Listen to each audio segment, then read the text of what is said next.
अस्सलाम वालेकुम, मैं शाइस्ता आमिर आपके साथ और इस दुआ के साथ कि अल्लाह ताला आप सब लोगों को हमेशा खुश रखे। आज की वीडियो कनाडा के बारे में मैंने बहुत टाइम से कोई वीडियो नहीं बनाई थी। एक्चुअली मैं कोई ऐसी अपॉर्चुनिटी ढूंढ रही थी जिसमें आप लोग आसानी से कनाडा का वीज़ा अप्लाई कर सकें, आपके पैसे खर्च ना हो, आप लोग खुद से अप्लाई कर सकें और आप अपनी फैमिली को भी इस वीज़े पर अपने साथ लेकर जा सकें।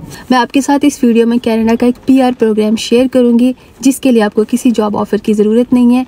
इसमें आप लोग अपनी फैमिली के साथ कनाडा ट्रैवल कर सकते हैं और ये बिल्कुल फ्री में होगा। कोई आपने डॉक्यूमेंट्स नहीं देने, यस और नो में जस्ट आप लोगों ने आंसर करना है और आपकी एप्लीकेशन जमा हो जाएगी। आगे का क्या प्रोसेस होगा उसकी मैं आपको पूरी डिटेल इस वीडियो में बताऊंगी। बेसिकली एक बेसिक ओवरव्यू दे दूंगी इस प्रोग्राम के बारे में। हो सकता है आपको बहुत ज़्यादा शोर सुनाई दे रहा हो इस वक्त, क्योंकि अचानक से यहाँ बारिश स्टार्ट हो गई है। पुर्तगाल का वेदर ऐसा ही है, 1 मिनट में धूप होती है और थोड़ी सी देर में बारिश स्टार्ट हो जाती है। वैसे तो इस प्रोग्राम के लिए सब लोग ही अप्लाई कर सकते हैं, लेकिन मैं आपको इस वीडियो में बताऊंगी कि किन लोगों के लिए प्रोग्राम ज़्यादा बेहतर है, क्योंकि आपका पर्पस है कनाडा की PR लेना।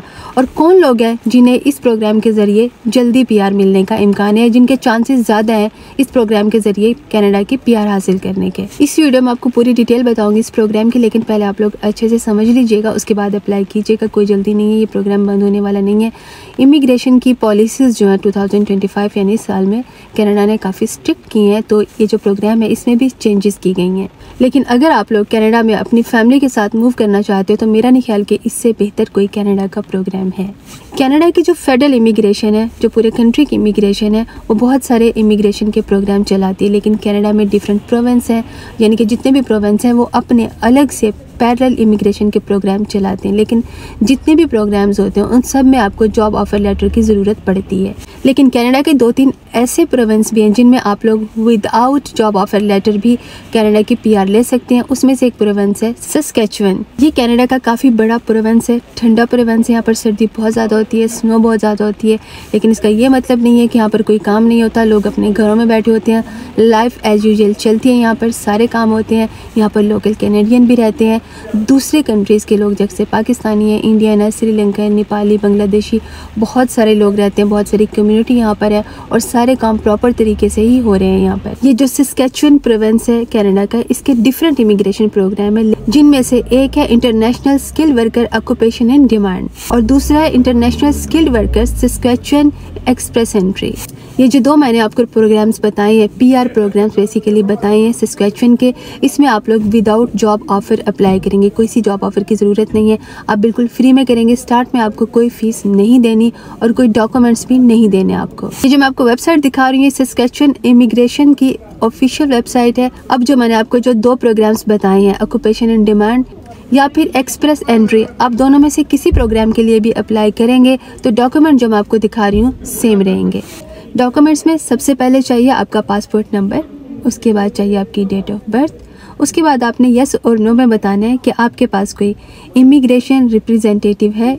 इसका मतलब है कि आपने कोई कंसल्टेंट हायर किया है, कोई लॉयर हायर किया है या नहीं, यस और नो में बताना है। उसके बाद आप स्किल्ड वर्कर हैं या नहीं, ये भी आपने यस और नो में बताना है।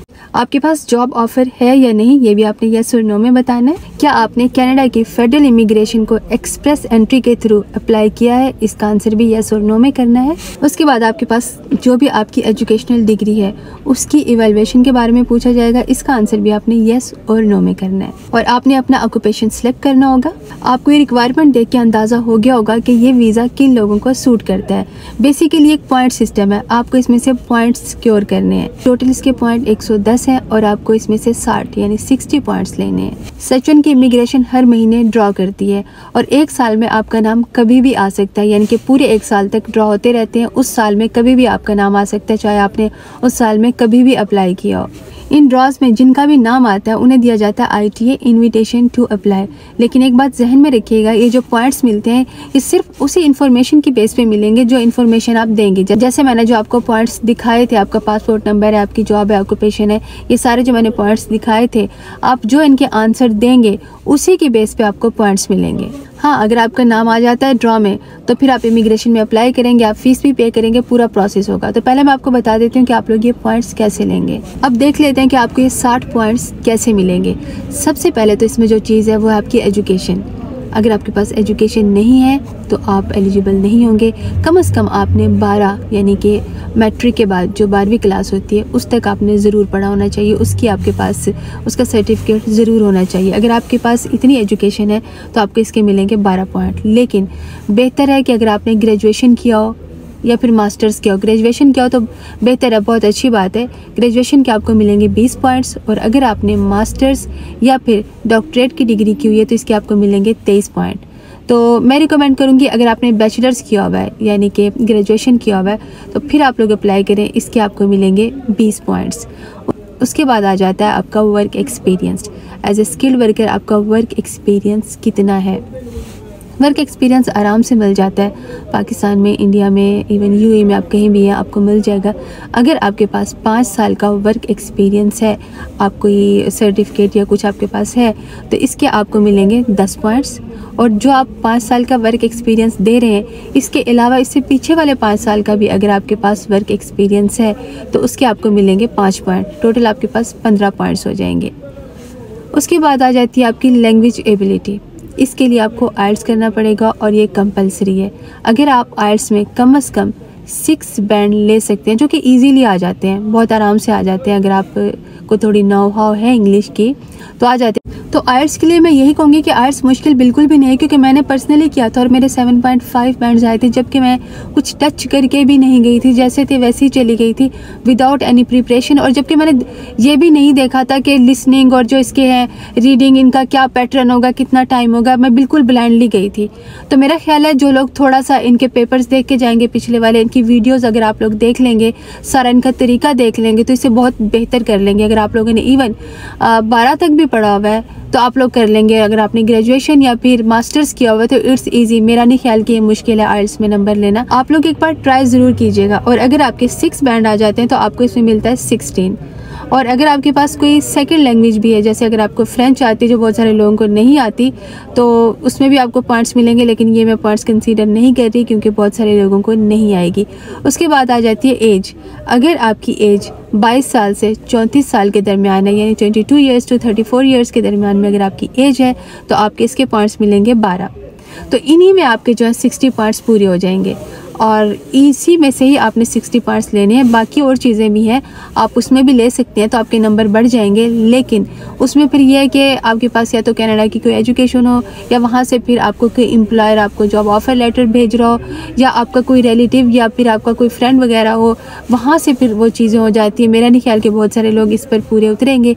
तो आप लोग बेहतर है इसी में से अपने 60 पॉइंट पूरे कर लीजिएगा। और एक दफ़ा अपनी एप्लीकेशन दे दी तो हर महीने ड्रॉ होता है और 1 साल तक इस ड्रॉ में कभी भी आपका नाम आ सकता है। इसका लिंक मैं डिस्क्रिप्शन में दे दूंगी, आप लोग जाइए उस लिंक को ओपन कीजिए, तसल्ली से अपने पॉइंट्स चेक कीजिए। अगर आपके 60 पॉइंट पूरे हो जाते हैं तो आप इसके लिए अप्लाई कर दीजिए। जैसा कि मैंने आपको बताया कि आपकी एप्लीकेशन जो है 1 साल तक वैलिड रहेगी। 1 साल में कभी भी आपका नाम आ सकता है। और अगर आपका नाम आ जाता है तो आपको इमिग्रेशन की तरफ से ईमेल आएगी कि आप लोग इसके लिए अप्लाई कीजिए। आप लोग अप्लाई करेंगे और फिर आपको कनाडा का PR मिल जाएगा। इस प्रोग्राम के थ्रू आपको घर बैठे बिठाए पूरी फैमिली को कनाडा की PR मिल जाती है। ये एक ओवरव्यू था जो मैंने आपको दिया है। मैंने डिस्क्रिप्शन में लिंक भी दिया, आप जाएं, लिंक ओपन करें, तसल्ली से चेक करें, सारी चीज़ें पढ़ें, अपने पॉइंट्स चेक करें और इसके लिए अप्लाई करें। अब कनाडा का एक और प्रोग्राम भी है जिसमें आपको ना तो जॉब ऑफर चाहिए, ना उसके लिए आपको आइल्स चाहिए और ना ही आपने कोई पॉइंट्स पूरे करने हैं। तो नेक्स्ट वीडियो में बनाऊंगी इंशाल्लाह उस प्रोग्राम के बारे में। तो मिलते हैं इंशाल्लाह नेक्स्ट वीडियो में। अपना बहुत सारा ख्याल रखिएगा, दुआ में याद रखिएगा। अल्लाह हाफिज़।